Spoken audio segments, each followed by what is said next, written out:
Hi everyone, welcome to this Odoo Insider session. As usual, every Thursday we have that moment together. You know that you can watch the previous episodes on the same link that we always use, that is on Odoo's website. You will find it again every time that we have a meeting. I'm always advertising this one. Maybe we can have a quick look at what we did in the past and what we will have in terms of the next session. You can see the agenda. Maybe it's a quick reminder as well, because we had lots of particular sessions this month that you can see here on the screen. In the past, we had a few regular Q&A sessions. You had a session with Hermine Robin related to the IoT and the POS, which was more like an hardware session with a lot of testing. We wanted to show you that so that you see and you get some help from the experts, because lots of questions that we receive are related to the IoT, or how to make some bridges, how to cable things between the hardware that we have at Odoo. I hope you enjoyed it as well. Then another regular Q&A session that we are going to have next, in a few weeks.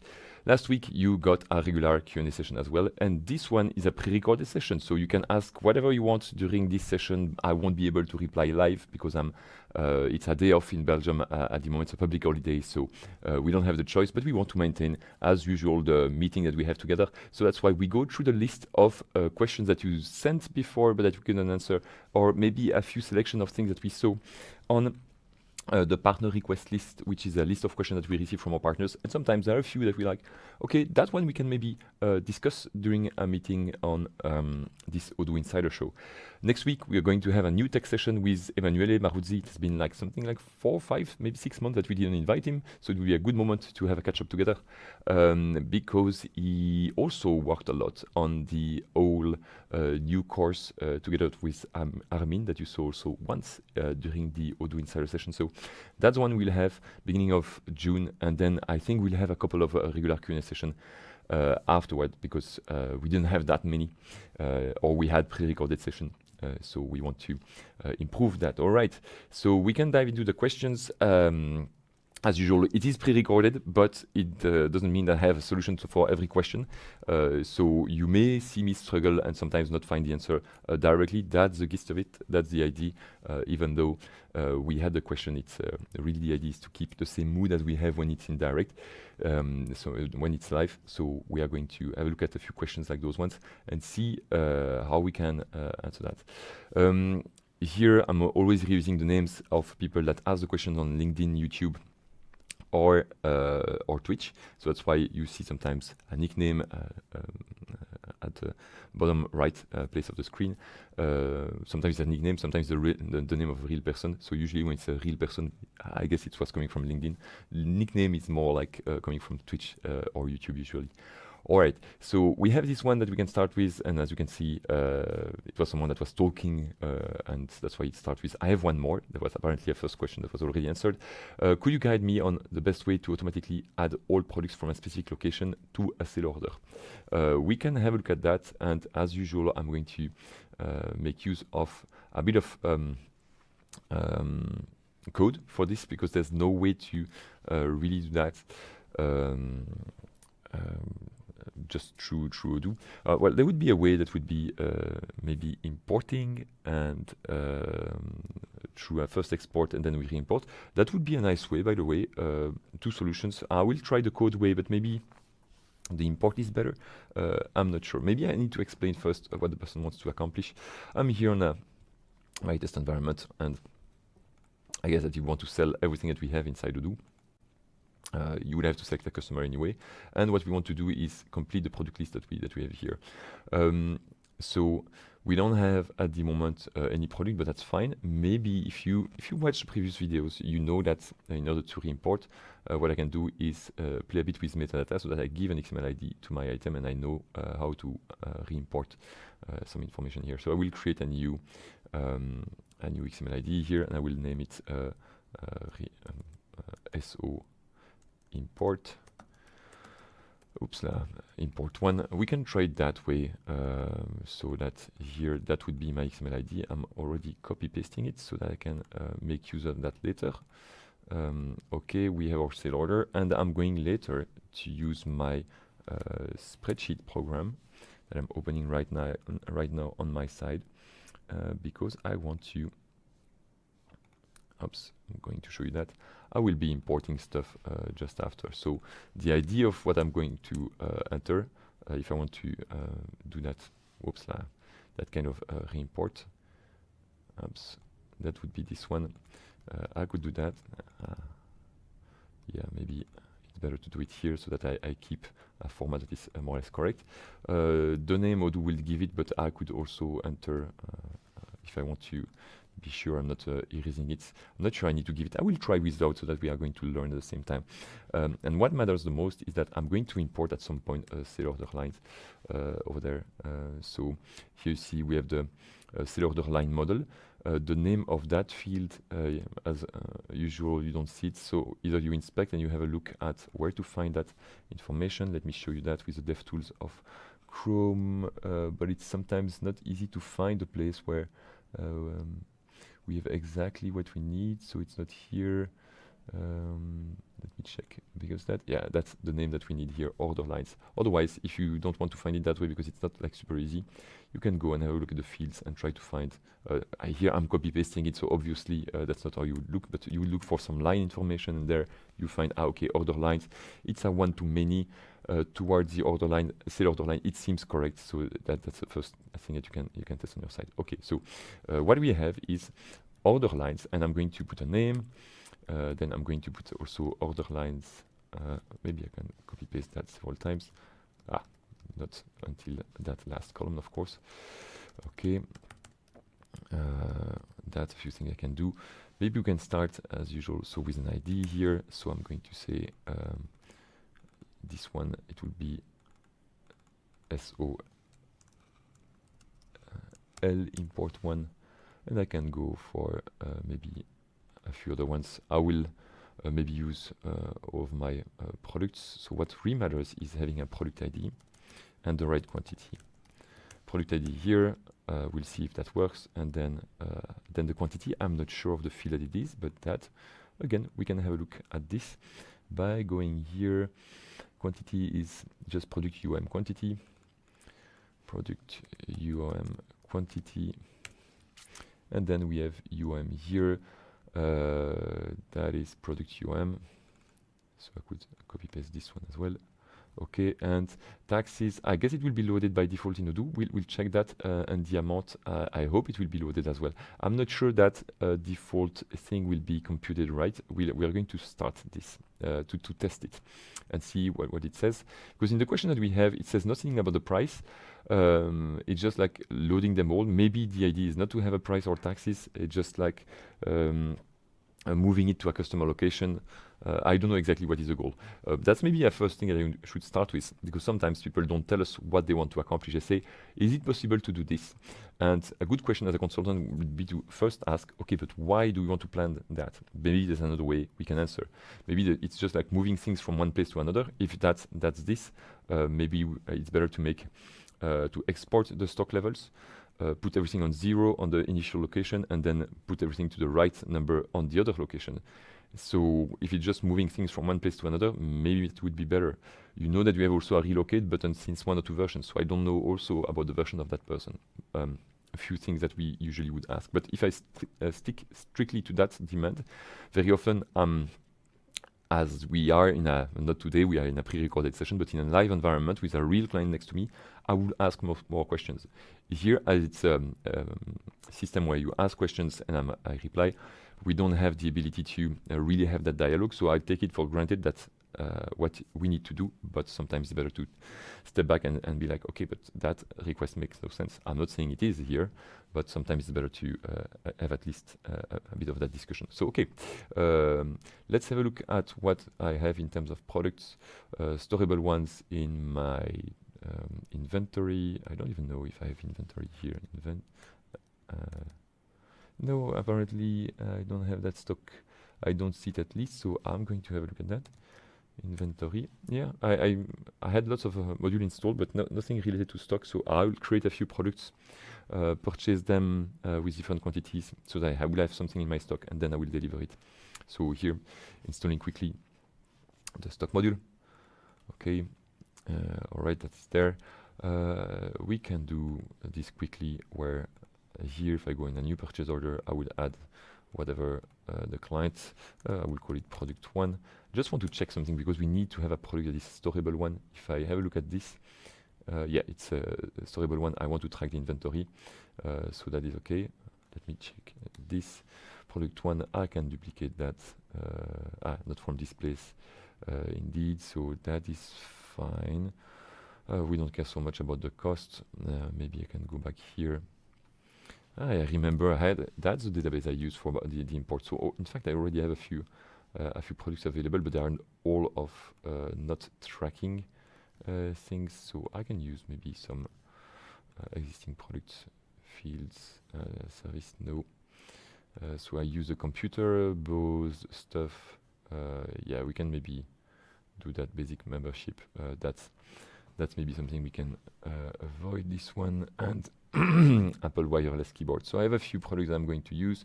So wireless keyboard, no, that was not this one. So I'm going to highlight them, that. And I had, I think, this one and my product 1. Let's remove the product 1 so that I keep the ones that have a real name. So, oops. Let's go back here, request for quotation. I'll remove this one, all right. And then we had our Bose. Yes, it's not showing. I think I use that database to change something, because here I don't have access to any product. I think the database I use for something else, which is adding a specific filter that I'm going to remove. I think I add a new filter on the product itself. So that's the struggle of having sometimes the same thing that you want to reuse. Purchase, okay. Company, blah blah. I think I made a filter so that only the things sold by this supplier, yes, it's here, would be shown. So if I remove that filter, that's for another video that I made. So if I go back here, I'm refreshing. Now I have access to all the products. Yeah, that's correct. So Bose, that's a struggle of sometimes doing it like this. Using the same database. So Bose, Apple, something, I'm not sure about the one I changed. Let me check if that's the one. Yeah, track quantity, so that's okay. Then we had what? Computer something, and then another computer something. Yeah, I think that was it. So let's say 1, 2, 3, 4. Good. And let's put a price here. Let's confirm. The only goal of this is receiving the stuff, so that I have them in my stock. And if I go in my inventory now, in my reporting, if I want to see my stock or things in my location. Here in the same location, I have my product and the quantity. So what I can use is the information I have here, because I want to move things that are part of the same location. It's not included in the question, but maybe a quick check. When you need to do that, pay attention to the location that you have here. I'm having an example that could be the same in reality, but I'm pretty sure that companies don't sell only 4 products. You may have thousands of products, lots of locations. So be sure that you're making the right filter here, because on my side, I'm going to export things, knowing that what I need to export is exactly what you need. So don't hesitate to have a look at things that you have in stock in one particular location, a list of products eventually. On my side, I will do it easily, because the complexity is not filtering, it's exporting and re-importing after. So that's something we can do. We can go here. What I need is a product ID, and I'm going to say I want to update it after. So we have the location, but that doesn't matter too much. I will show why. And we have the quantity, but it's on hand. Do we have on hand? On hand, perfect. I suppose that's the one that we need. So we have the product we have on hand, and I think that's all we need. Yeah. So I'm not even, good. We have this, no, on hand it's saying false, so that's not the one that I need. Yeah, that is weird, because you have on hand here, it says on hand, but I think it's on hand quantity, so it's not exactly it's not exactly the same name. I will check counted. I think it's the one that you count yourself. Yeah, it's not correct either, so I can, yes, I can remove this one. Let me check what's the right quantity that we need. Inventory, we can try and see if we have a place where we have the right number. Yes, I have it. It was open here. So that's what we have, 1, 2, 3, 4, and I see that it looked like it closed. No, it's weird, it's opened in 2 different places, but that's okay. So we have both. I will use my product ID information here, so let's use that. I'm using the ID because I don't care about the name of the product. I trust Odoo. I will remove this one. I don't need the 5th one. And the quantity that we want, I will keep the same order right there. Okay, and we'll see if I need to add a UOM. That's also something I didn't mention here. UOM is the same for all. I should have exported that, by the way, would have been better. Another thing I can do, if I want to do it quickly, I can have a look. I can reuse units if needed. That's a possibility as well, because I think, no, I can click there and also have a look at the metadata so that I have that information. And you know that it's an XML ID, so if I want to use the ID, I will need to do this and copy paste the information inside over there. All right, this is also important, /ID, because I'm communicating the ID of the product and not the name. So let's try this one, and I'm going to create my import SO and SO lines on my side. That is good. What else can we do? Now that we have our file, I'm going to try that right here. Going back to the sale order. Let's try it this way. Oops. My documents, import SO lines. Okay. All right. Where is it located now? Yeah, I have something like import. So no, it's not the name. Modified. Yeah, that's the one. Okay. There's only one item, so that's maybe why. It's weird. Let's retry this one. No, I'm stupid. Sorry, guys. I'm clicking on upload, and I forgot that it's nothing related to the import. In fact, it's importing a PDF. That's where I need to go. I guess I didn't have enough coffee. Okay, that's what we need. If we test, what is it telling us? It's saying, yeah, the external ID is not correct. That is because I made a mistake. Again, you will say, but that's important. I selected the stock quant and not the product ID information. So what is really important here is that we made a mistake, or at least I did, by selecting the ID of something that is not the same information I need. I exported the ID of the lines and not the ID of the product. So what I would need is to select this, export, and also export the product ID, and that I didn't take it. So if I do it again, this one, let's have a look. Yeah, product ID is giving me the name. I will remove that because I'm interested in saying product ID yes, but I want the external ID, and that's what I would need. So going here, I will reopen it. And that's what we need. It's here with the product ID information. All right, so let's try again. Remove this one because it was not correct. Okay, we can close. Let's go back here. Let's reload my file. Okay, let's retest it. And now it says it's okay, I can import. Let's have a look at what I did import. It's not this one.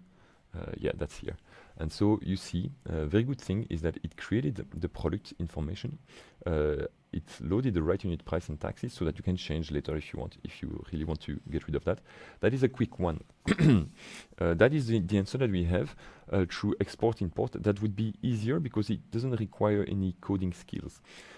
That means that you can, on your side, do it quite easy just through the interface. The only thing that you need to know is everything related to the import and export notions of Odoo.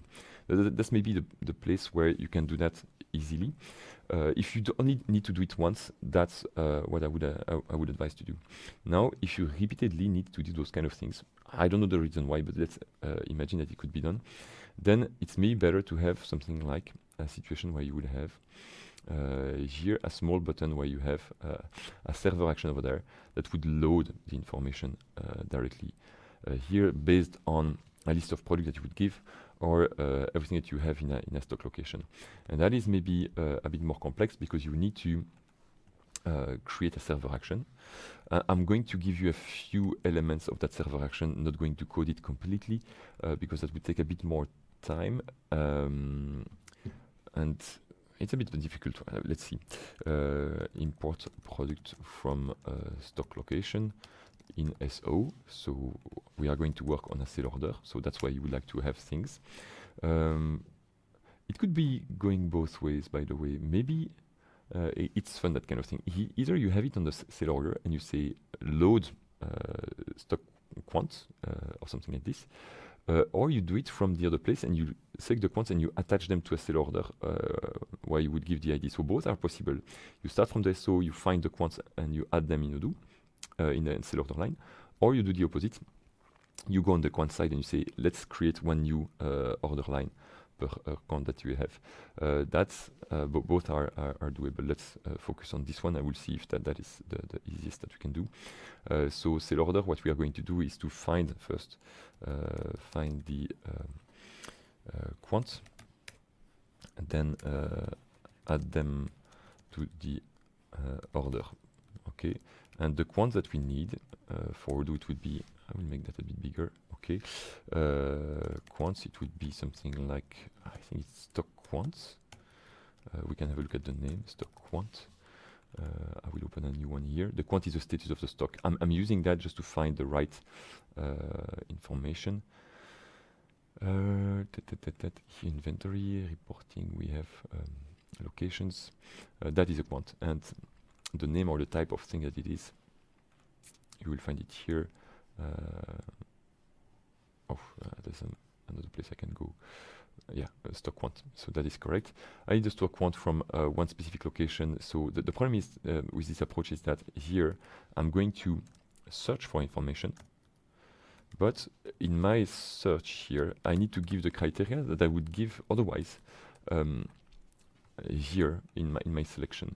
So and I need all the products that we have there and go through the list of products and then the quantities. So that's maybe what would be a bit complicated, but we can try saying that we make that filter saying that the location ID would need to be equal to, and then a little trick here that you can use is use the ID of location, which is here. You see it's number 8. So I'm coding that, so it's not always the best way to do.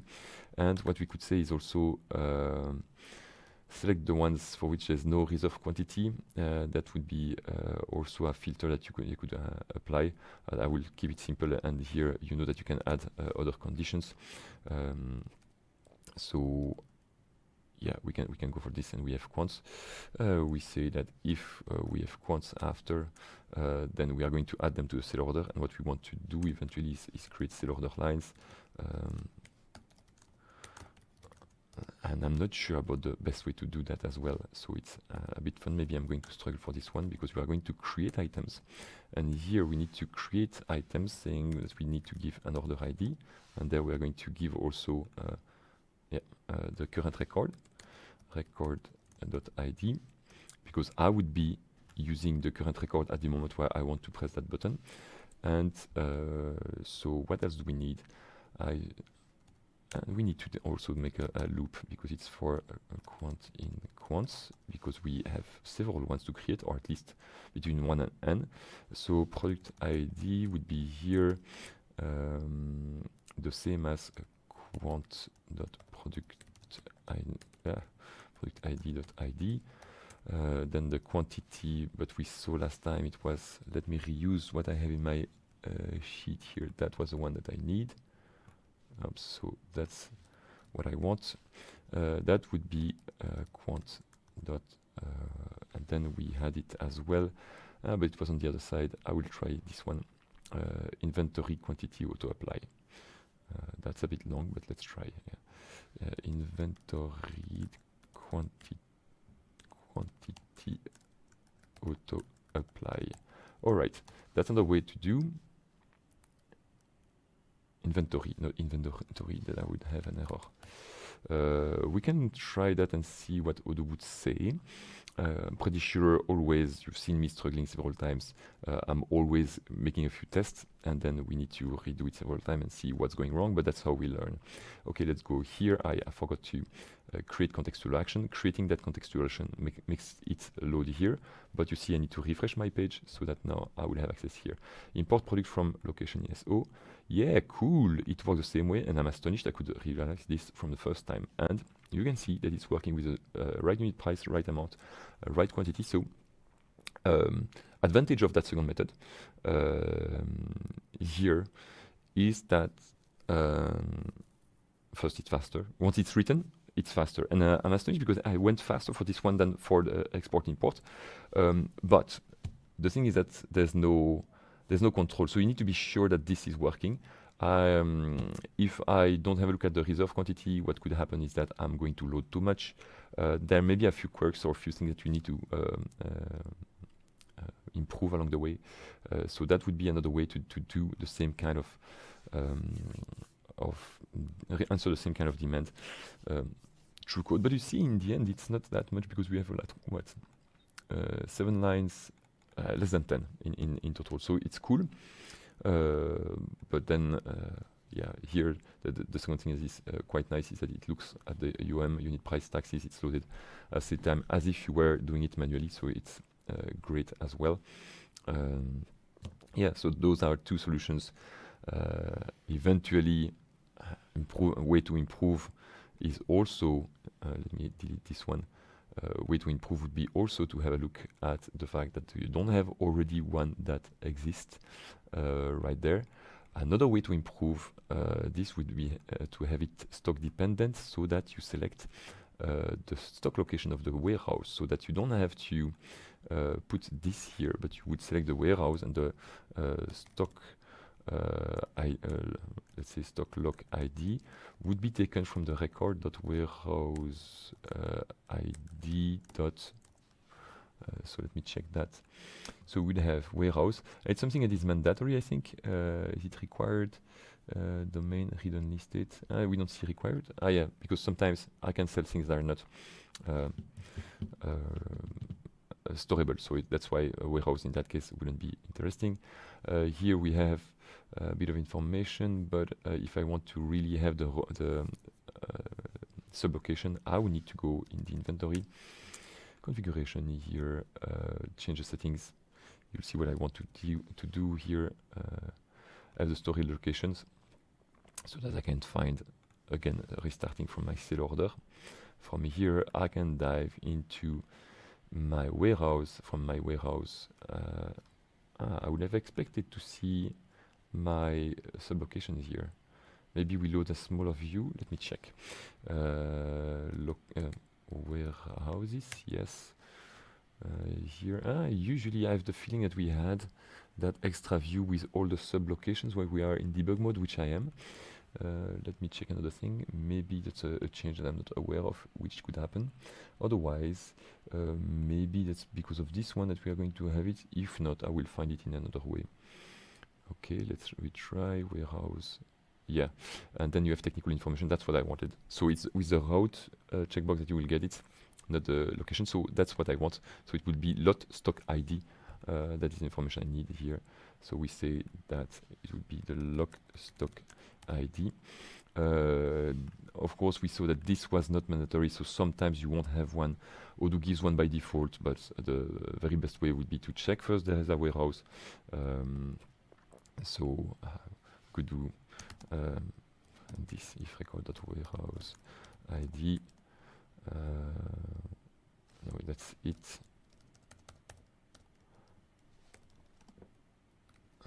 Else, then we hard code it, and then we can do that stock lock ID. That should work the same way. Let's have a look at that. Let's go back on my sale order and void it again so that I can retry this one. Up, and let's retry and see if the code is still working the same way. No, this time error. Stock warehouse has no lock stock ID. It was lot.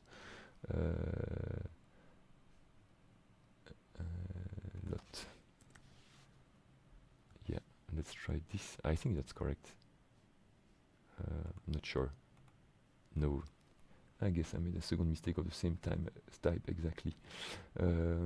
Yeah, I'm selecting not the ID. So here I'm selecting the whole record and not only the ID. Yeah, and then you have the same result. So it's a bit an improved version of it, but you get the idea anyway. I will stop it here because it was already quite some time dedicated to that first question, but at least we've gone through two different ways of solving it. Import, server action, both work on the SaaS. Then of course improvable depending on how far we want to go here, having eventually extra information, but I would need to contact Natalia to know what was expected. Okay, then we have this how to format pivot table to show descending the month or make display in Odoo dashboard show last 24 months. I think that is Odoo spreadsheet related. Abir is somebody that we have very often during the Odoo Insider sessions. I think that the question was asked a while ago, so let's have a look at that. So again, it was descending month pivot table. Okay, I guess it's dashboard, but it's we say it's a pivot table, but we don't say. Well, since it's in a dashboard, I guess it's a pivot table we add to a spreadsheet, and the spreadsheet we add to a dashboard, and there we would like to have the right order. But it doesn't say if it's located on the sale order or whatever. But I will take sale orders. It will work the same way on the other side on any kind of object. So I'm not a star in spreadsheet, so I'm pretty sure I'm going to discover a few things. Maybe I should start by saying the following. Very often during the year, you see me going on experience.odoo.com. That's the place where you have lots of information related to the previous or the next Odoo experience. Here we are in the few months before the next Odoo experience, so we don't have all the links to the sessions of last year. You will have an agenda soon that will be there, but otherwise, a good place to go is to go there on our channel on YouTube, and you are going to find the Odoo experience 2024. Yeah, you can go there. You will recognize it very easy in all the lists because it has that background with all the stars. So you can go there, maybe click on play all, and pretty sure you see I watched already a few. You will find in that list of videos here things about dashboard. Yeah, what's new in spreadsheet dashboard, or we have another example. Maybe spreadsheet is going to be giving me more info. Yeah, performance improvements, and then I guess we have another one. You have one with an exercise, so that's a thing that we recommend, so that you familiarize yourself with Odoo. And there's also that the PLO that you know, that we also, for which we also have lots of videos. And oh, not this one, sorry, that's the backend. I should go in the slides. Here we have something like yeah, I think maybe it's, yeah, that's here. Usually I should go, yeah. We have something with to the reporting spreadsheet and dashboard. If you have access to the PLO, that's also a place where you can go and you have directly the right videos for you. And there you will learn how to do this, but I will try to do it again. What happens is that usually when you have different things like those one and you want to order them, Odoo is going to follow the order that you have here in the spreadsheet. Let me check if by inserting here, so yeah, we need first to create a spreadsheet, so I will create my first spreadsheet. All right, it is there. What I remember from the exercise that we have is that very often you have something where you are going to use, you see, you could filter on the month over there. No, not this way. You can add global filters. Yeah, not there. I will here those global filters. You can work on dates. So if you say I would like to have it from one specific date, you can group and say you can select a month, maybe months and not quarters. So it's going to work on the one of the date fields, and there I'm going to say I'm going to use the creation date, order date, perfect. So that if I select only a specific period, here I would be able to say, okay, I just want April. You see, it's, well, of course, May is not going to show anything there. So if I remove the value, there we have everything. If I remember well, we also have something like this, where when you have a pivot, there's a possibility to ask for the information by, I'm not sure if it's ordering things. I wonder if it's not like this. I have a doubt now, which is selecting by positional elements. Now, it's not this one. It's funny because in a way, I'm pretty sure that I will have to revert back to the video just to remember how it's supposed to happen. Or it's maybe when it's in a list that we have this. Let me check a few things. If this is better, going here, spreadsheet, I will add it in my previous spreadsheet. So I have both. Okay. Is it in a list only that we have this? So Odoo list one index. Okay. It's going to give me the index of the list and then the name. All right. Creation date. Okay. I have a doubt on how it is made. Let's do something. Let's go back here and see in the positional arguments. Yeah, is it this one that we are going to see it?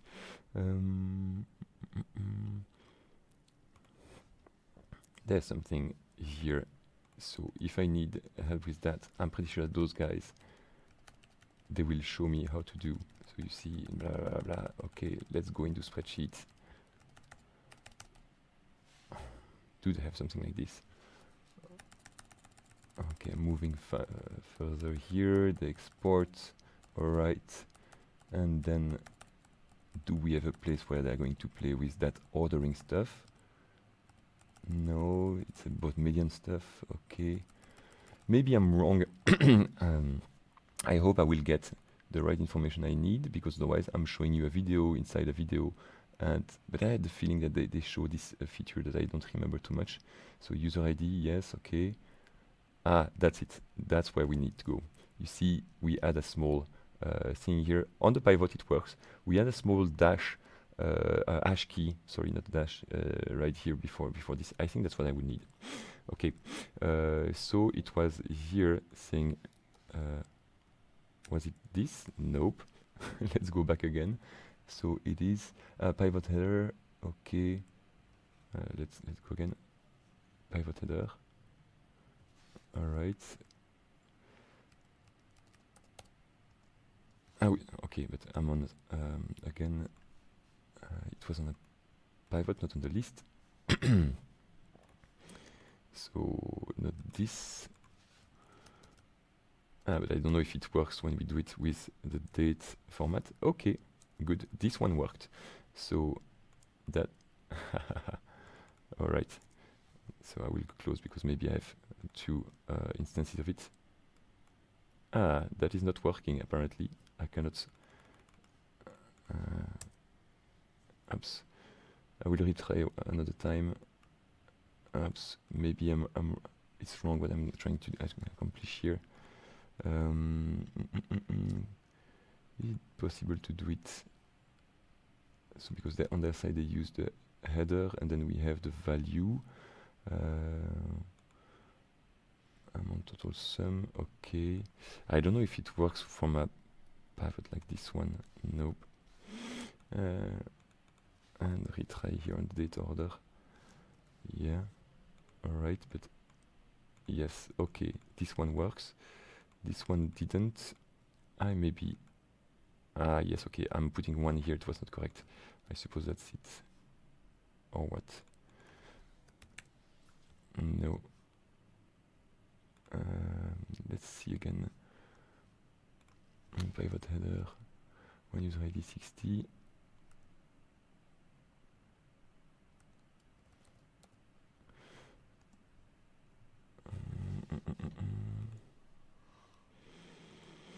I'm not sure it works well with date order month. Let's retry that in a different way.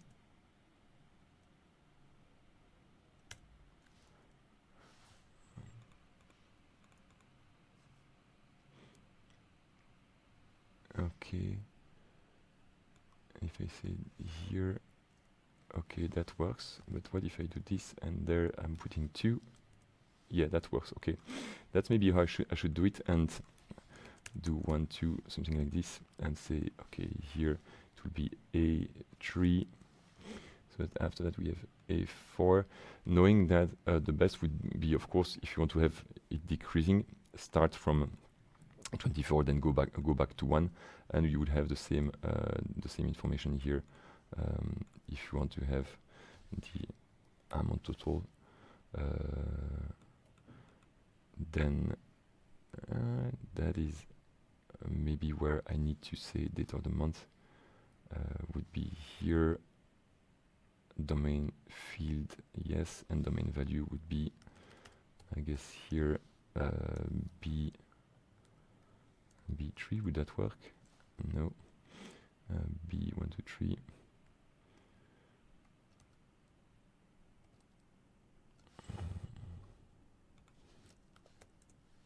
Yes, okay. So that would work. Okay, you could do that so that you have the information you need. Of course, ordering it in the other direction, and having this. You can also, this one, add to a dashboard usually. Yeah, here I don't have any dashboard existing, so I could say I will first make my OE test dashboard sales. Doing something like this, I'm saving, I add it to dashboard. Yeah, I was updating, so that's why it was not allowing me. Concurrent update, alright, I will refresh this one. Add to dashboard. And I will select sales dashboard. Who has access to it? I can create it, so now it's visible in my sales dashboard. Eventually, that is several clicks, so making a mistake eventually. But there you can also filter if you want on a specific period or a specific year. But my point is, first capture the information, put it in the spreadsheet, order it. Here I did it differently, but we could, of course, do it the other way around and have 2, 1, and go depending the amount of month that you need.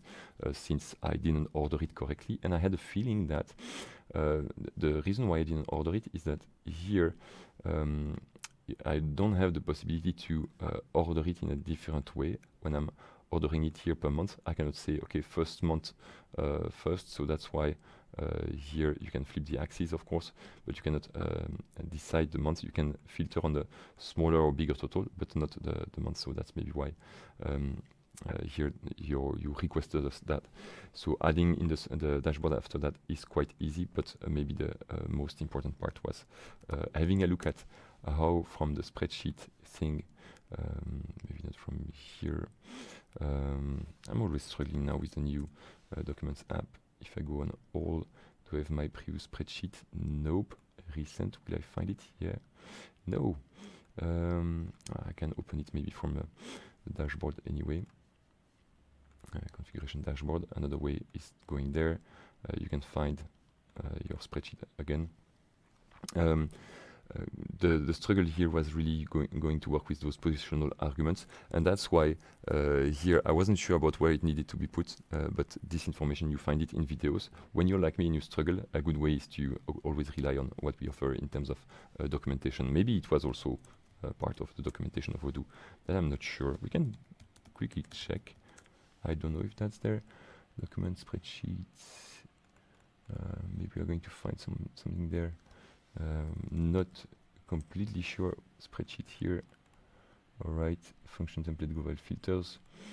Not sure we'll have that notion of hash key somewhere, but that's something that you can investigate as well. That's also possible. Maybe it's also part of the kind of the template that we offer, like the one for the quote calculator that we have also illustrated here during the during our sessions. All right, let's dive into the third question. Can you help me make a sell order import template? In fact, I think that this one we can skip because it was already answered during the first question. We made an import template. Maybe I can re-show it again, like this one. Again, it's a very, very small one. Maybe you need more, but yeah, you would need more, because I guess that if you want to import something, you need also to have a partner ID information here where you put the name of the client. So that would be client 1. If you had several orders, remember that would be looking like this. Second order is there.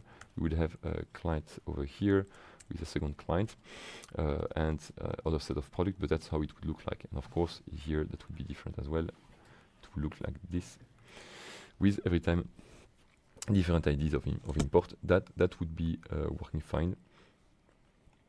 Here we would be typically importing twice the same order, but for 2 different clients, and it would be working. Maybe if you need to put the fiscal position, different warehouses and things like that, then you need to create new columns to contain that information. Let's imagine we would have 2 different warehouses. We will need to use warehouse ID and then give our typical warehouse there. That's information that is only at the sell order level. So this is sell order level, this is sell order line level. And under the warehouse ID, maybe you would have also you want to give the ID and the warehouse name, but you get the information. That's something that you could be working on. I will delete this one.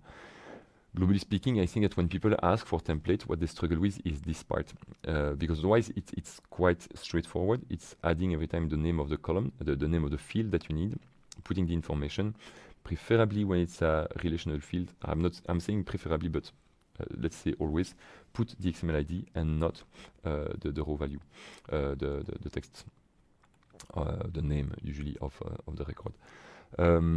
What people struggle with is saying, okay, we import first the order, and when we have a one-to-many or many-to-many, we need to go through a list of items where here it's blank, it's normal, the information is already given there, but then for each line we have this. It's the same with journal entries, it's the same with purchase orders, with stock pickings. You have that one-to-many relationship, and that's why people struggle with, I think. So this question is really, this one is really what I mean with that struggle. Okay. All right. Jabran, also a recurring viewer of our show, was saying, I always find myself inspired by how Odoo empowers a user to keep pushing the boundaries of what's possible within a scalable system. I have a question regarding customization. I would like to add a new tab, the contact form in Contacts app that displays all activities related to that contact across all models. What would be the recommended approach to achieve this? So contact form, we see, okay, everything they are related to. To me, that's a bit too much. especially since there are multiple ways to do that. So from what I understand, if we really need to do it exactly that way, it will be going here and say that, for example, we want a new activity tab, that's it. Yeah, with all the activities related to that contact. So we said activities. So activities to me is this. In a broader sense, maybe people will say the other chat messages and things like that, but that's what we mean. So in order to find this, I will need to find, but that's complicated, all the different models that I would like to analyze and gather all those activities together. It's clearly complicated because let's do it with a sale order, for example. We have a sale order on Coca-Cola John Doe, perfect. I will add an activity here to do on this one. The other one is on the same company. So I have at the moment one activity to do here, one other one here. It's always on Coca-Cola John Doe, which is the guy that we have here. And the idea would have to see somewhere the list of all the activities, and let's imagine that we have something else like let's say a project and a task with that person.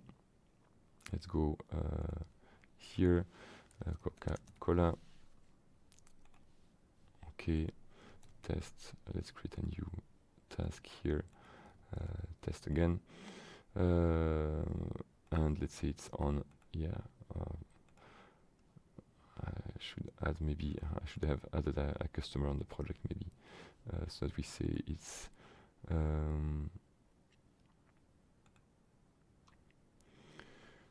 for the Coca-Cola, customer is here.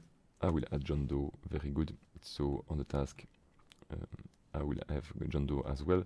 And so here if we have an activity, somehow it is linked to that person. But in order to find here tasks and sale orders and check, do we have activities that are related to that person? It's complicated because the activities themselves, they don't link directly to that customer. I will show you what I mean with that. Going there in the settings, if I have a look at what is an activity in Odoo, I have activity overviews, and I see here up, up, and up. Those are the three that I should show because in a way they are linked to that same partner. But this one, when I click, I don't see any partner ID here nor there. And if I want to, I could eventually have a look at the fields and see if I have a direct link to the partner ID, but I'm not sure. Here I see requesting partner ID, but I think that is the person that requested it, not the end partner. Do we have other notion when we relate to partner? No, that's the only place. I can check to see if request partner ID would be the right partner. Two ways to do that. Maybe the easiest one is going back here, yeah, and show it over there. So do we have the request partner ID? Yeah, and you see it's completely empty, so it's not the information I need. What I would need is for each document, a type of document will be different. So for sale orders or for a task, I need to define first the type of models to which I would like to go through, and then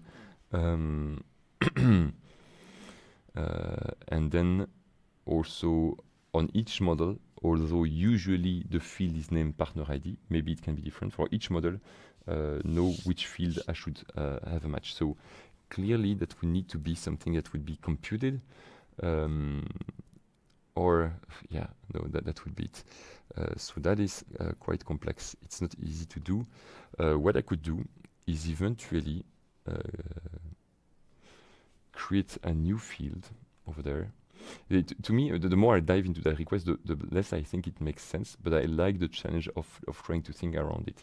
What we could do is create a new field that would be related to contact as well. So I'm going to do this in 2 steps. We relate it to contact, and I'm going to say, it was Jabran? Yes, Jabran. Jabran, that will be the name of my field. So it's Studio Jabran, so that we know that it's coming from him. And it's related to a partner. So Very good. What I'm going to do now is say that when I'm creating an activity, let's try to find the record where it's created from, and add automatically, if there's a partner ID field, add automatically the value of that partner here. So that's maybe something that we can do in a way that could be quite versatile or quite generic. So I need to go in the automation rules again. We're going to create a new one and say find partner ID on activities. We'll see why it will be a problem also for later, because activities that need to be done or activities that are done are not the same. So that is also a struggle that we'll have. So it's activity.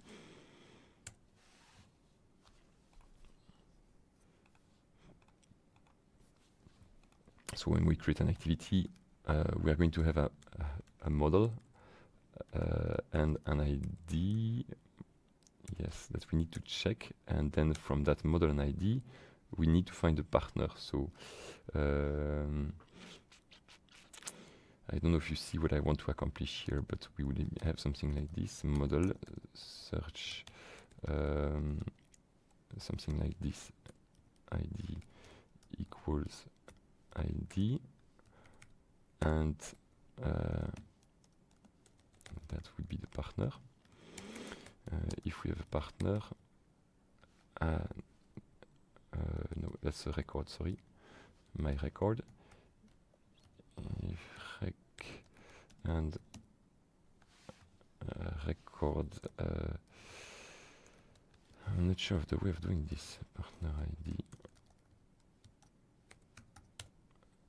Then we can write on the current record, which is the activity record we are going to write, and we check if that's working. Again, it's Xstudio Jabran, and then we are going to put our rec.partnerID.id. Let's try this, but then we have the model is usually our the model on which we are working. No, that is the model that would be always CRM activity. But what I need to have, yeah, here behind we have the res name. That's just the name of the thing we need to have here in fields. Usually it's res ID and res model. Res model ID, it's no res model ID and res ID. Okay. No. Okay.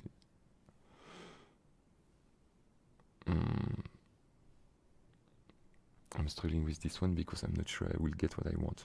Res model is okay. Because I think that I could have this like this, and then the ID. I'm not sure the res ID is going to bring me this because it's a minute one reference and I don't know exactly what is behind. So let's try this record.res ID. Let's try. I have the feeling that it won't work. Nope. I'm going to copy paste that because when I have a trigger, no, it's okay. I'm missing a comma there. All right. Where was it? Oh, not a comma. I have a feeling it's going to fail. Let's try. Yeah, it's telling me what? It's allocated to the res ID.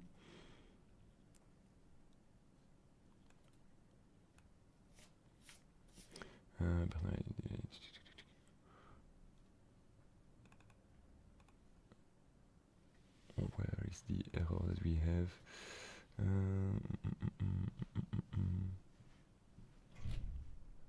Yeah, it's not going to help me. Ah, no, okay, that's all right. I can try something different.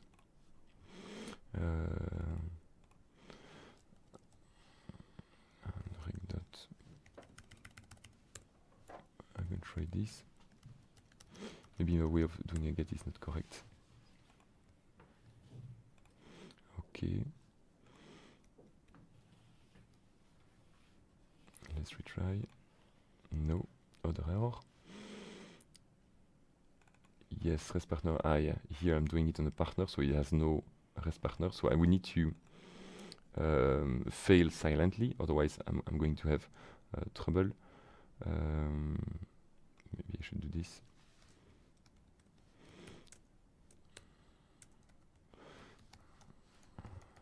I almost never use try things, and if it fails, it will.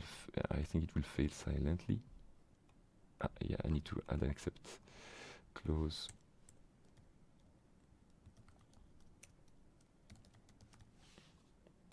Really not used to this. Continue properly. Yes. Okay. So it's what it's break. It's. I need to have this still working. So can we have an accept with nothing inside? Nope.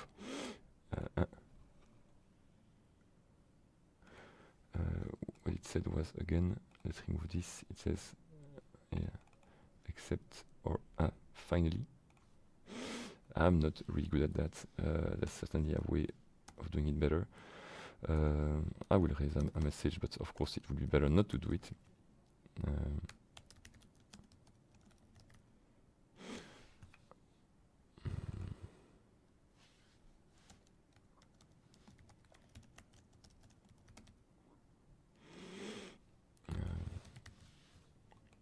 We could do that.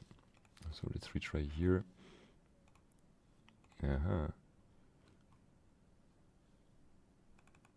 Yeah, okay. It's going to do it here, but also there's no partner.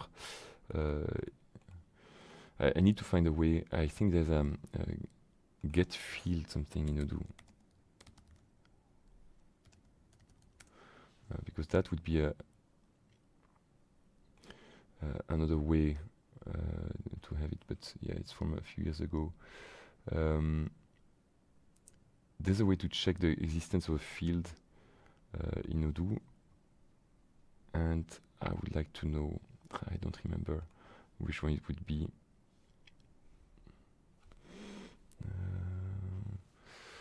I can maybe try.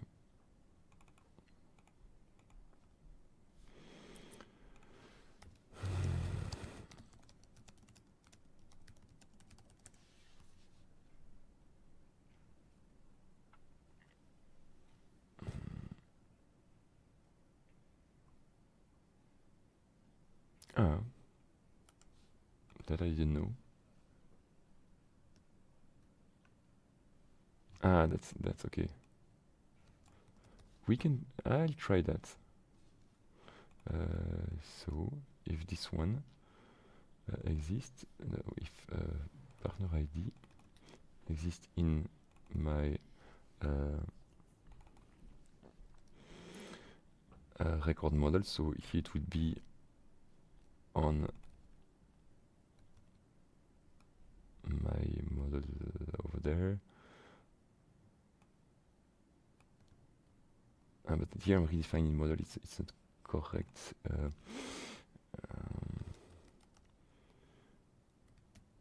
should say this.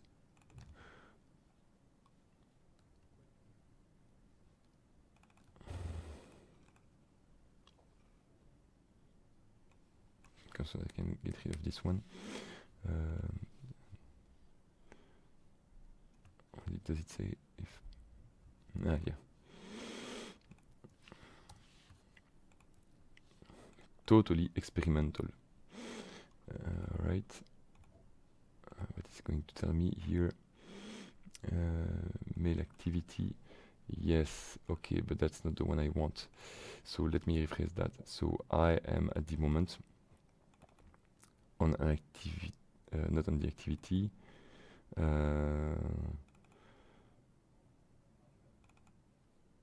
But address model of the activity I'm creating shouldn't be. Wait. Self mail activities where.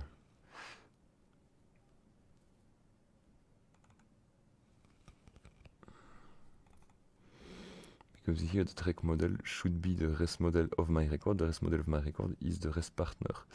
So I'm struggling with this one because it's telling me about mail activity, which is the activity itself. And so that is not exactly what I want. Yes. Gosh, this one is complex. Just better reading. So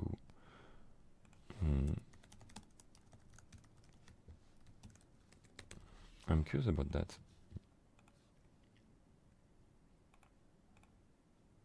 Yeah, it's the rest partner. So again, it's trying to find if we have partner ID in my rest partner model. Ah, but no, here it's not the model. It's it's more like this. Let's retry. Oh, yeah, but again, I'm right. Yeah.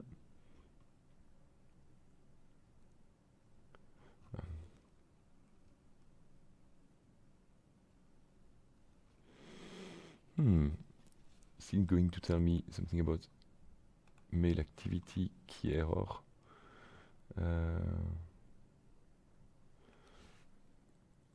Record right, but maybe I'm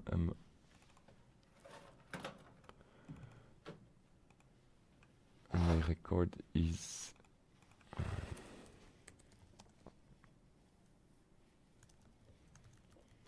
so you see it's a real struggle for this one, and I'm not sure it makes sense to do it even. Okay, I cannot reach that state, so it's already failing here. So I'm trying to find but here that doesn't exist anymore. Yes, I changed the name of it. Okay, I've been not properly editing my code. Okay, we'll see.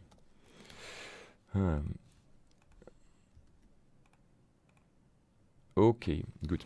So the struggle was here there's a confusion between the record, which is the record I'm creating, which is of type what? Of type activity. So when I'm creating an activity, that is the record, the activity itself is linked to a REST model, saying the activity is on which type of model. Here, a REST partner.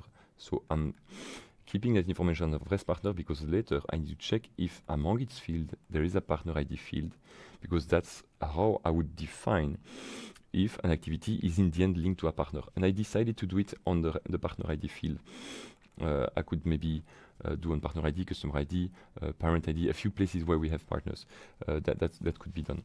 So here we say this. I'm always raising users error just to know what's the content of it. That's when you're on the SaaS, there's not that much thing that you can do in order to debug. The ID is the ID of the record on which the activity is being done. So this is the partner ID that we have here, so it would be the ID number 30. Okay, so we say that is my current record, and if this record, that type of record, has a partner ID, then on the activity, the record, not rec, there's a difference between rec, my partner, and record, the activity done on my partner. Please do this. So that apparently works, at least for this one it does. We can check that now by going back to my to-dos activity overview. I can see it's not working as expected. No, it's okay.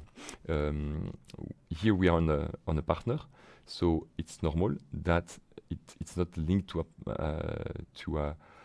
another partner. Maybe I could have the exception of if the activity is linked to the partner, don't look for a partner ID field, but for its own ID. But okay, that's another thing, how we can improve it. Now let's move to another kind of activity.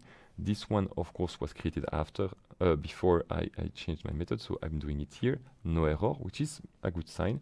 Let's refresh, and now we see, okay, it's there. Because I have that, and I will do it on SO4, SO2, and test.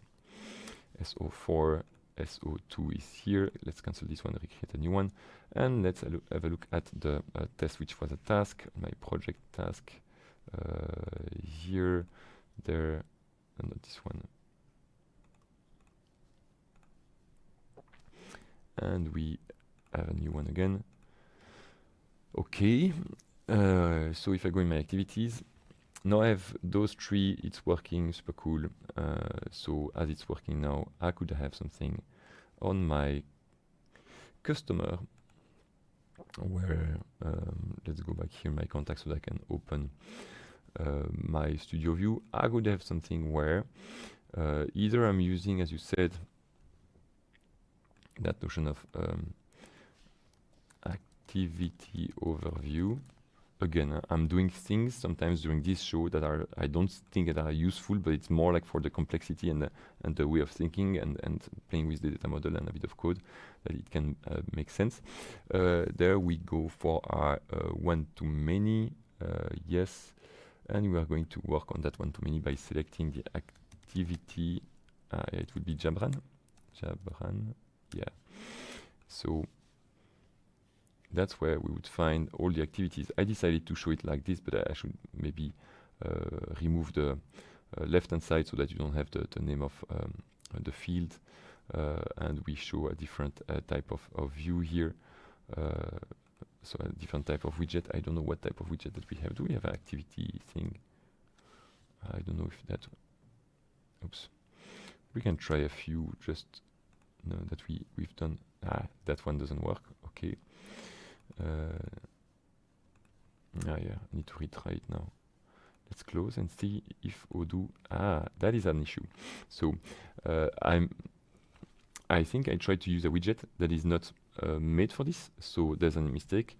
And now you could argue and say, yeah, but that's super cool, but if I go there, I have an error. How to debug that? One way of doing is going here, have a look at the form view, and try to find the studio view that's bringing me trouble. And so here I think that it's related to that widget, because since I added that it's failing, the rest should be okay. Saving is okay. Let's retry. Let's refresh. Let's go back here. Okay, so you see that's because you know which action you brought made the thing not work. But of course here that's maybe for another moment, but it's improvable by removing changing grouping so that it goes for just allez, let's do it, because really it's not that much. Usually we can go back here in the inherited view and here I have something. I think it's a call span 2 and no label. I'm not sure about this one. Call span 2 and no label equals 1. I'm not even sure. At least it accepted my change, so let's go back here. Coca-Cola John Doe. Refresh here since I changed. Okay, that works. Call span 2 and removing label. So you see that would be what you asked for. But a lot of effort, Jabran, just to reach this. But I hope that is what you asked for, even though, again, it's a lot of effort for doing this. Yes, and maybe the last thing that I need to say, that's why I think it's really too much. Let's mark that activity as done. It's disappearing. Why? Because an activity is one type of object. When it's done, it is transferred and transformed into a message. So you need another one-to-many, this time that points not at activities, but messages of subtype activity that are and then linked with well, the same way. So in that case, the activity is not the thing that you will find here, activity overview. Once they are done, you will see, I will refresh, you will see one of those three that disappeared.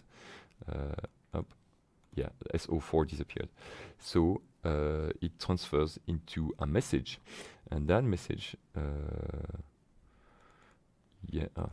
technical, then message, I will find it, the last message on SO4, that's the one I would need. But then I need to do the same, and or maybe find among the recipient. No, it was not even a recipient, so that is more complex, because I will need to find that if I'm creating a new message of subtype activity, I redo the same. If the related document has a partner ID thing, then I would need to add an extra field here. to put that partner, because the partner here is not there, and it's the same issue as the one we had on the activity. So you need to do that job twice. So 2 automation rules, 2 fields.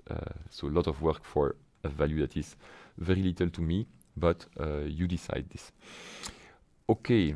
Another one. I need to make a pivot with all SO amount and quantities by product categories, delivery date, but delivery date is not available in the pivot. Ah, yes. Wait, it should be. But maybe because you go in a different place. Emmanuel is also a recurring viewer, so lots of recurring viewers. We kept the question of. So what you want to accomplish is the following. I think that what you try to have is the delivery date. That's the one that you want. Let me check again. Delivery date, yeah. So let's put a date here. But you're saying, yeah, it's not there in the pivot view. We have it here, maybe. Expiry, delivery date, okay. But you say, if I go here, I don't have the delivery date. Is that true? Delivery date, no, you do have it. So, but maybe you asked that in a previous version, or maybe that's because everything is on none on your side. Pivot with all SOs, amount and quantities. Ah, by product categories. Okay, I think that here, then you don't have the product categories. That's it. What you do, if you do it from the quotation, you have the delivery date, because we work strictly on the sale order item. But then, as you work on the sale order item, you don't have the information about the products. Here you find project because it's a minute one, but you don't have the product that would be reached through sale order line, then product, and you need to join those tables together at the database level before you make a reporting place out of it. And so I think that on your side, Emmanuel, you don't go from the orders, you go from the reporting. And in that sale reporting, let's remove that. What happens is that if you go on the pivot view, it is true. Then, well, it is true. Let's check. Yes, we don't have the delivery date. That is correct, because that's information that we don't gather there. Because, yeah, okay, on your side, you would like to have product category and have delivery date. Okay, for this, it's not in the measures either, because measures, it's not dates. It's things that you can mix together. But what you meant is that it's not a condition you could group by. Let's try again. Delivery date. No. Usually, for this, there's no other solution than to go for a bit of development. And by the way, thanks a lot to that person. Do we have access to this? Yeah, cool. Let's go back here and find my GitHub sale thing. Here we go. I don't know if it's in the sale module or sale management. I always struggle with this one. Yes. Here, let's try. Then if we go in my reporting, let's make that bigger for you guys. We have the sales report that is here. And quickly, I'm sure I've already illustrated that in a few of the other episodes.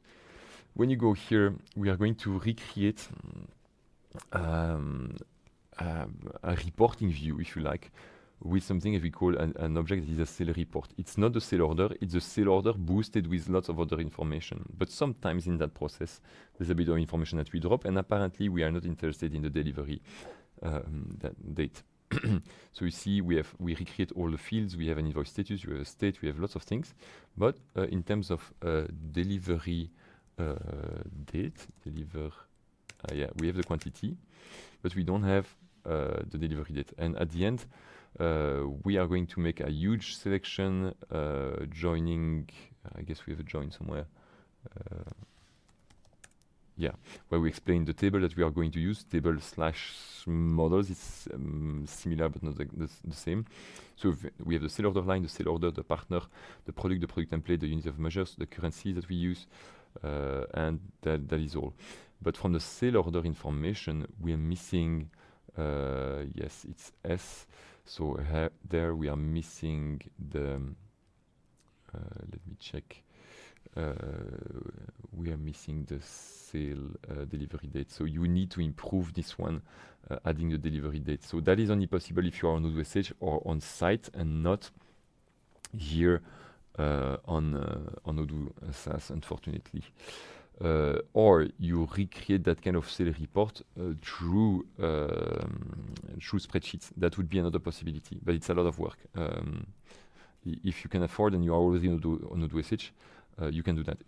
It's not a quick feature missing that is sufficient to make you move to Odoo SH, but if you are already on Odoo SH, do it. And one way of quickly get some inspiration, my favorite module for those kind of things, is to have a look at the sale margin module, because then it shows here also in the report, sale report over there, yes, how you can add a new field and how you can add it to the fields to be selected.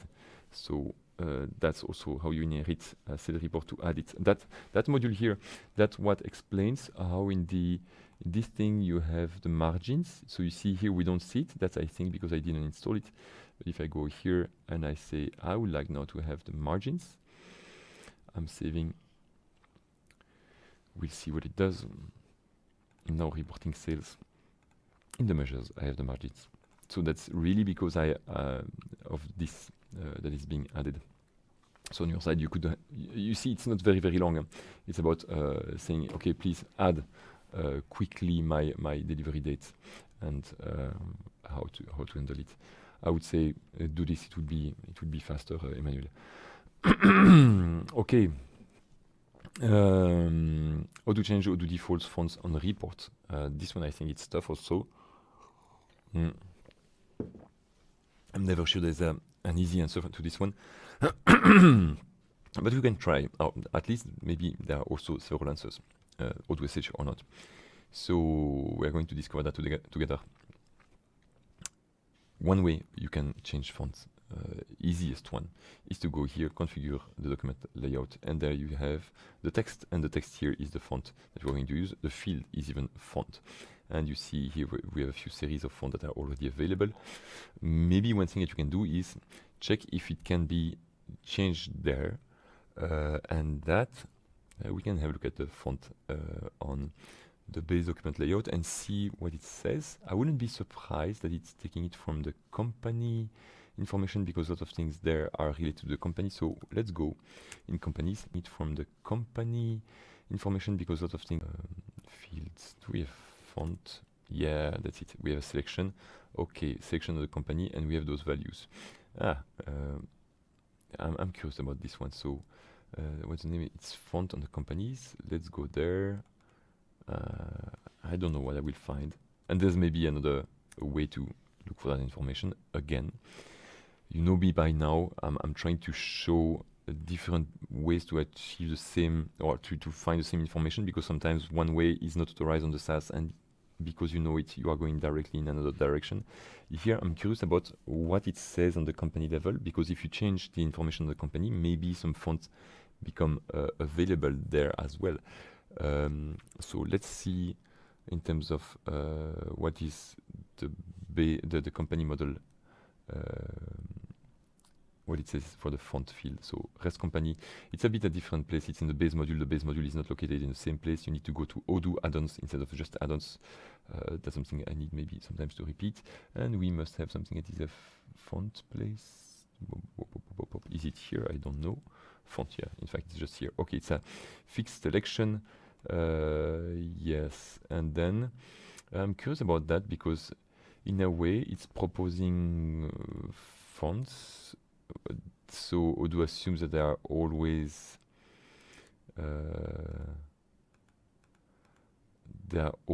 there at the company level, or on the computer you have those. So maybe if you add on your environment new font, you can add more items to this selection. That I'm not sure. I didn't test it myself, but that's a guess. What we can do is have also a look at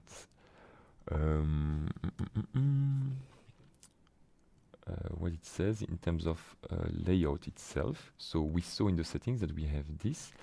Usually, the different backgrounds that we have, you also may know that we are going to have views related to them. Let's show you that. One way of showing is not even go here. It is directly to wait, usually there's the view directly available. I'm not sure. Edit layout. No, it's not opening anything. Choose a layout for your documents. Preview document, no. I'm going to save this one. Okay, continue. Ah, yeah, that's it. That's what I wanted. So then you have the layout that is here, and that's the view. You can click there, and what does it say about the font? Do we have font information here? No. So it's loaded somewhere else. We take the logo, but here it's maybe a moment where the font is already taken. Wonder if we can force some font at some other moment here by using a bit of styling. That's another possibility. We can try. I have the feeling that one of the previous sessions that we had together, we tried to do the same but with coloring. So we can have a look at that too. Let's go on my sale order, and we are going to print a few documents just to play with it. Okay, here it's ID number 4. So report PDF. Okay, so the row ID number 4. Good. So there I would have my yes. Maybe I can do it in HTML so that it's faster as well. Okay, and it's even bigger for you. Okay, we can play maybe and check if there are a few things that we can change. Hit statical, document layout, title. Okay, if I do this.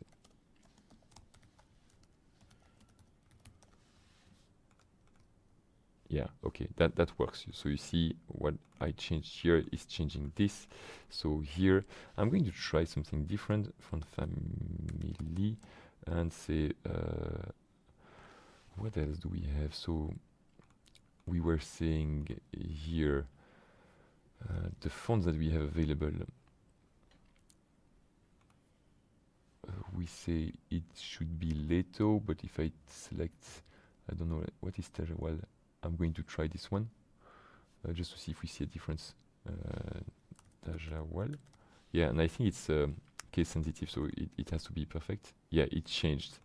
That is good. All right, so that works for this part. But the problem is that this part is just a H2, and I cannot change that here on the T because it's not an HTML regular thing. So I can try maybe. I'm curious about that. Can I change it there? For example, changing the style here, so I impact everything, the whole division. No, it doesn't work. It goes back to the other one. So that's why I'm saying it could be a bit of struggle. This one here, class text report footer. Okay, I'm going to put it also with coloring so that coloring helps better finding if it's changed compared to just the font that is, if not similar, especially for you on a small screen, eventually that will be a bit harder. So let's do that with coloring. Yeah, here it's working at least for this one. Yeah, it's the only thing that we have in the footer.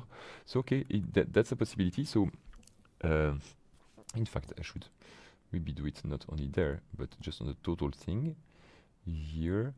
Let's remove it from there as well. Okay, is it the same now? Okay, I still have my red thing here.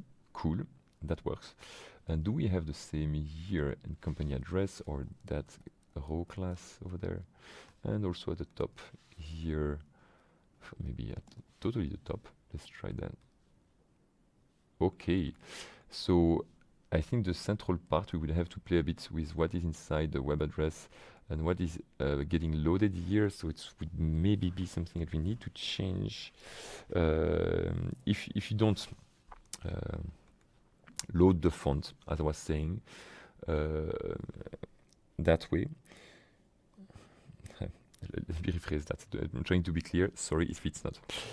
You have a possibility, which is loading fonts here by changing the fonts available to your company. But I suppose that this one is going to look in one specific place where you need to have your fonts located on your computer, and it changes depending on the type of I guess OS that you have. It doesn't store maybe the fonts in the same place.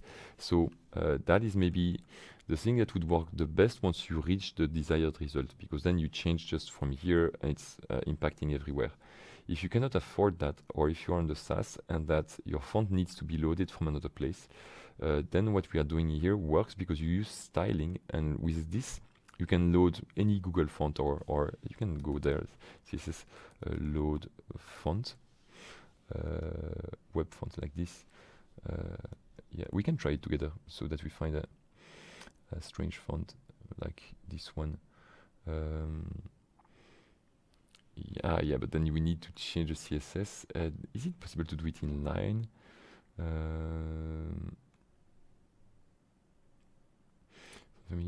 Yeah, I think that would work. Let's try to copy paste this one. I'm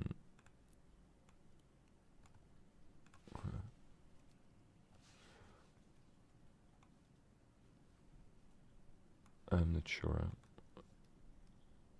Yeah, it's completely different here. We see it's a different one. I should try to find very, very complicated fonts. Well, not complicated, but just want to make another one with very, very different Google fonts and see if it's possible. Yeah, like this one. Good. What's the name of this one? And also, what's the URL? Type tester about license. I don't know if usually Google font, I think they are free now. I'm not sure about this one.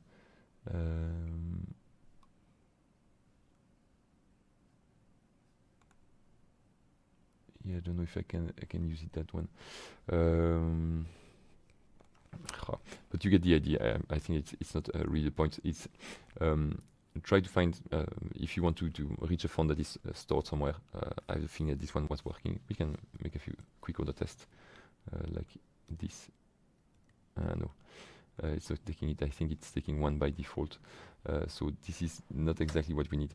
It looks like this one is yeah, but I'm also on a URL that is not an absolute URL. That wouldn't work. Let's retry Google font online source. Is it possible to find some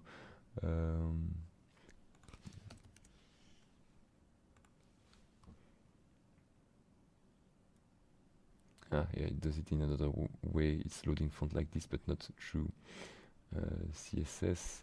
Is there a way to have it in another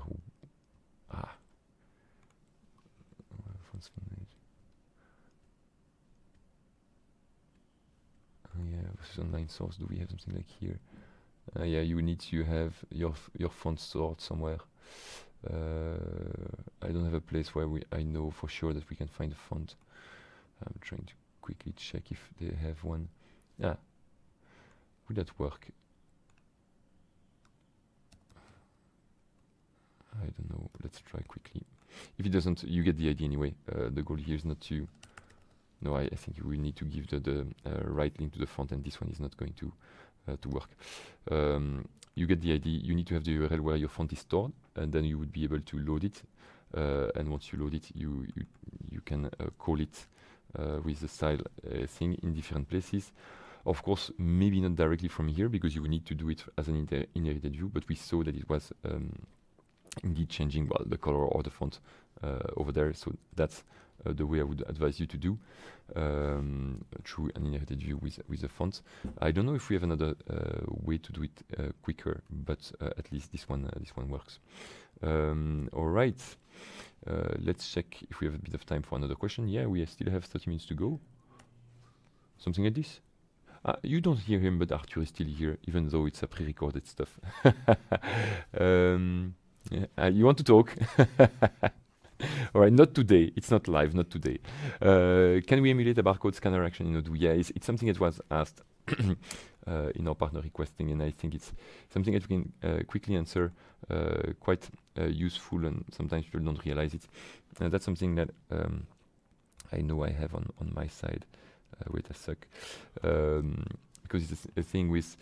It changed with the new OWL library that we have, but when you go in the inventory, in the inventory, in the barcode app, let me check that. I'm going to bring in the barcode application. It's already there, in fact. I didn't even pay attention. Where is barcode? Yes, here.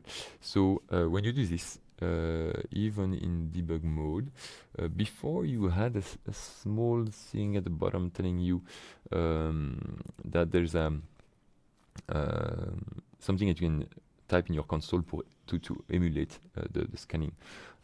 Because sometimes you want to demo something and you don't have a scanner on you, or it's taking more time, or you simply have your barcode that you cannot read, the scanner is not working, and you feel like, okay, but in order to complete my flow, I really need to pass the information to Odoo. There is a quick thing, I think it's one thing that you can keep in mind.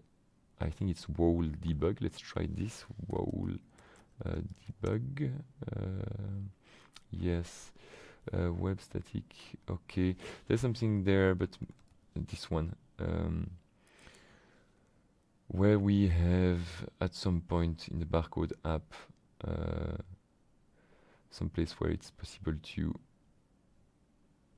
send barcode stuff, well, a fake barcode. I need to check where it is, but maybe it's as a barcode is in the enterprise application. Yes, that's the one, the barcode bus trigger. Okay, you have something like this. So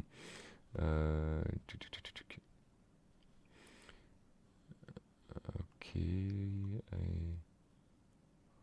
yeah, I think that this one would work. I'm checking this at the same time. We'll know if it works quite soon enough. Here, you see I'm opening this just so that I can use a bit of JavaScript. I just want to check this. Is it going to tell me something? Yeah, barcode is not defined, so let's try something like a number 1, 2, 3, 4, 5. It's not supposed to have that barcode displayed. Okay, I think it's not exactly that one.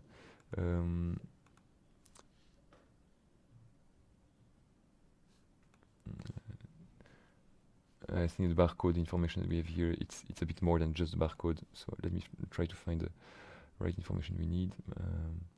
Yeah, sometimes we send parameters. Here, yeah, I think it's more like this one, in fact. Here. Okay, let's try that. And then you change your stature barcode here. Let's try it. Oops. 1, 2, 3, 4, 5. Yes, and then it's telling me no picking location. So it is working. It's just that I don't have a picking or product corresponding to this. But let's play a bit and let's put a product barcode with that. So products. So I said 1, 2, 3, 4, 5. Let's say that this one is barcode 1, 2, 3, 4, 5. Let's try. Maybe I'm going to get another error, but then up arrow to regenerate it.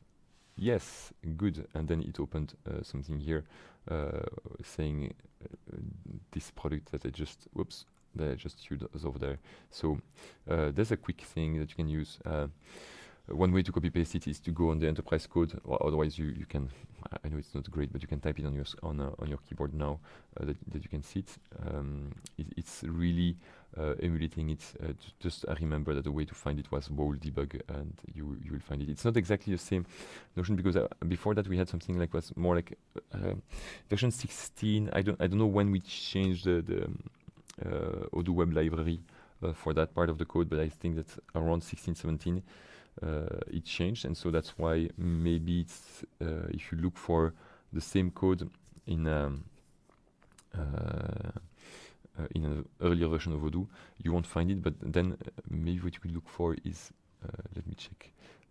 This one is barcode scanned. If you look for this, you will maybe find it in an earlier version of Odoo. It's not exactly the same thing here. If I find it, I will post it online so that you see that. All right. Next question that you can go to. Could you please advise on the optimal method for displaying multiple currencies within sales order lines item details? Optimal. It depends.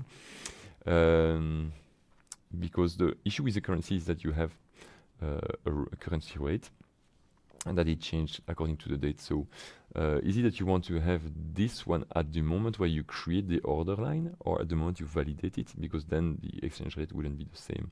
So you said optimal method for displaying multiple currencies within the sale order line. Item details. Okay, so let's try to do that. You have the unit price here. The price, yes, it will be the amount, because you see the difference. The price here is not labeled with euros, but the amount is, and the amount is price subtotal. So we could create another field. Let's do that. That would be another decimal. Ah, no, maybe a currency. What's the name of the field? Do and monetary. That is it. So let's create a monetary. Did I drop it? Nope. Monetary field. Ah, yeah. I need first to go there, and then edit the view.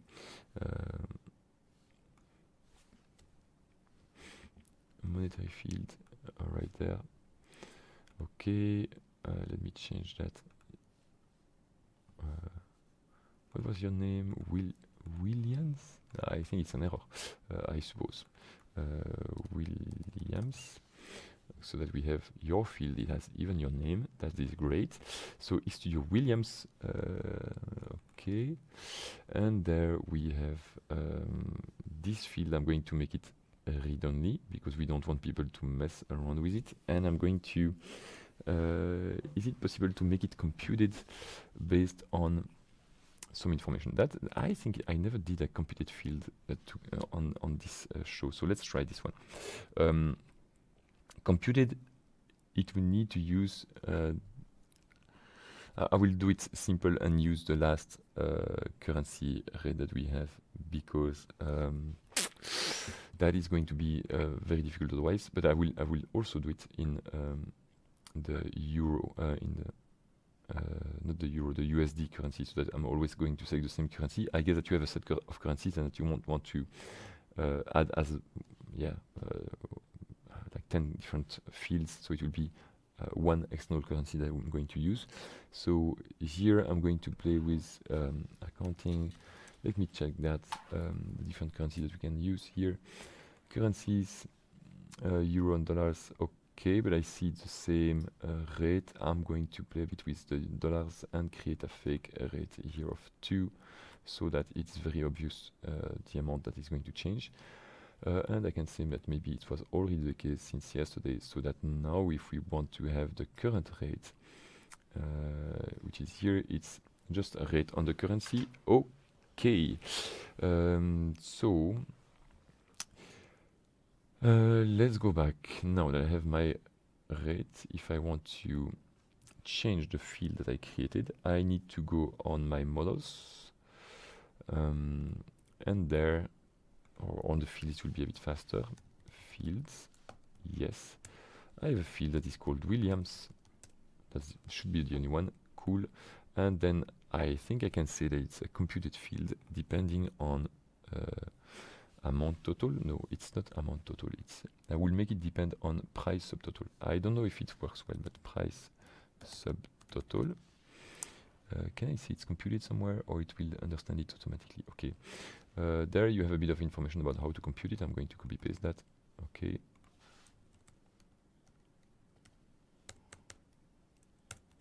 Okay, good.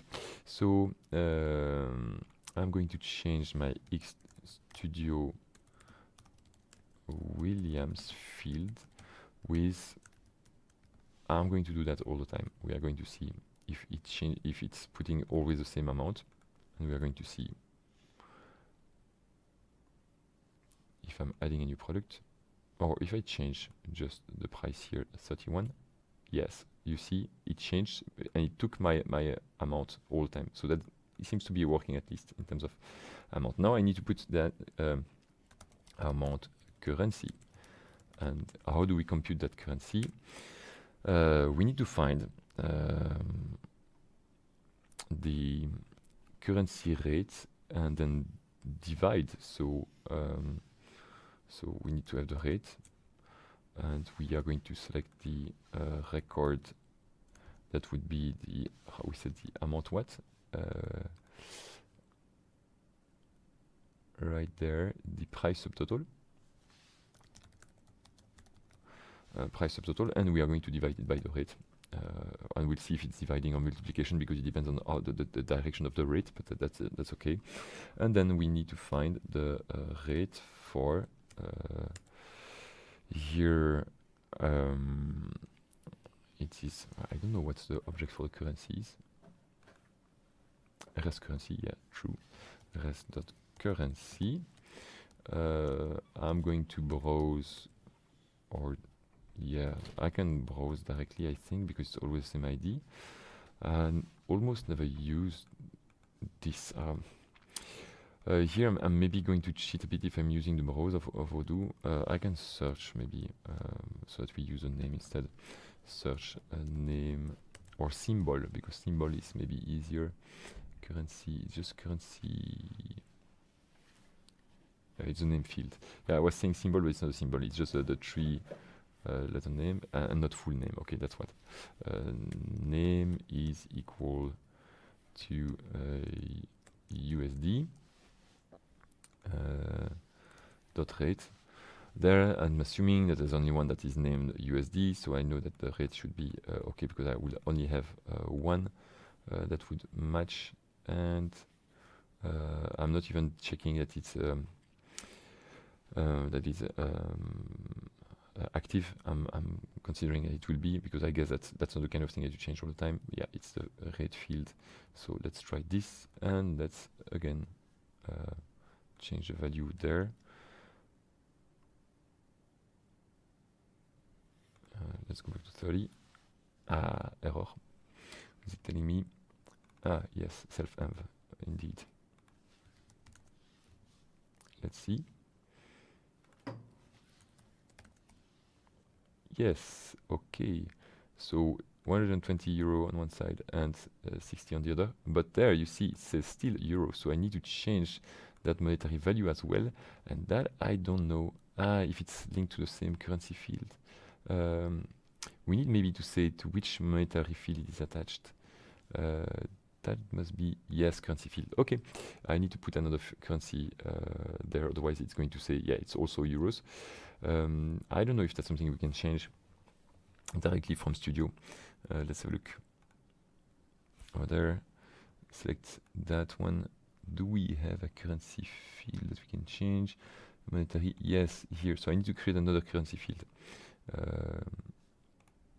Okay, good. I'm going to add this one, another, then I suppose it's a made to one. Yes, okay, currency.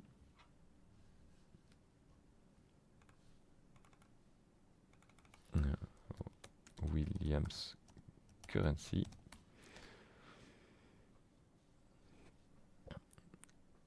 And do we have to say something about that currency in particular? Maybe we need to put a default value there, because I don't know how it's going to select it. That's maybe even better, so that I can change what I was saying earlier and do this. Okay, I'm going to play a little bit with that, with a few USDs and a few euros. It makes no sense because, of course, you have the price list thing, so I guess that you would have something that would be fixed and you would like to put a default value, but I will try it that way so that we can improve the bit of code that we have there saying, you know what, let's not focus on this one, but select record here, record dot X Studio, then Williams currency. I guess it was something here. I'm not sure about the name of that field. Let's try X Studio Williams currency. Yeah, that seems to be working. And then I need a name. And we will have the rate, but then it means that we need to be sure that there's a value there, otherwise it won't work. So I could say if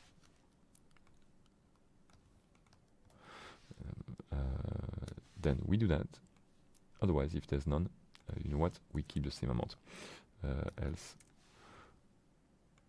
and in that case, oops, in that case we are not going to divide it, and that could be working. Let's retry. It's saving, we'll see. Okay, let's say 31 again. Okay, Yeah, it's same amount because it's euro. Here, 541. Hey, cool. You see, it's half the amount that we have here, and it's USD, and that one. Yeah.